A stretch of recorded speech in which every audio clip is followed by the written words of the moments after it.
ঢাকা বিশ্ববিদ্যালয় 2023-24 শিক্ষাবর্ষে বি ইউনিটে টেক্সচুয়াল বই থেকে হুবহু একটা কোশ্চেন উঠিয়ে দেওয়া হয়েছিল, যেটা হচ্ছে ভ্যালেন্টিনা তেরেস্কোভার প্যাসেজ থেকে। যে কোশ্চেনটি প্রায় শিক্ষার্থী সাধারণত নর্মাল বেসিক ধারণা না থাকার কারণে বা টেক্সচুয়াল বইটা ভালো মতো পড়ার অভাবে সে কিন্তু অ্যান্সারটা করতে পারেনি। সেই কোশ্চেনটা নিয়ে আজকে আমরা আলোচনা করব। তোমরা যারা যারা ঢাকা বিশ্ববিদ্যালয় পরীক্ষা দিবে তাদের জন্য কোশ্চেনটা হতে পারে খুবই গুরুত্বপূর্ণ। ইভেন এই সেম কোশ্চেনটা না আসলেও এই সকল প্যাটার্নের কোশ্চেন আসতে পারে। তার মানে অবশ্যই তোমাকে টেক্সট বুক সম্পর্কে ভালো একটা ধারণা রাখতে হবে।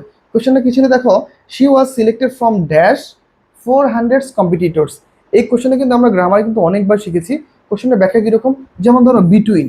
বিটুইন কখন ব্যবহার হয়? যখন দুইয়ের মধ্যে কাজ করা হয়, দুজনের মধ্যে যখন কাজ বোঝানো হয় বা দুজনের মধ্যে যখন কোনো সম্পর্ক বোঝানো হয় সেক্ষেত্রে কি হয়? বিটুইন।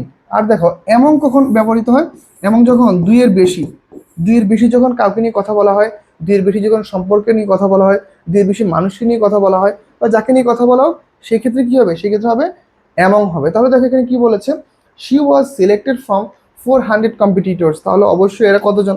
এরা দুইয়ের অধিক। তাহলে অবশ্যই আমাদের সঠিক অ্যান্সারটা হবে অ্যামং। তাহলে রাইট অ্যান্সার কি?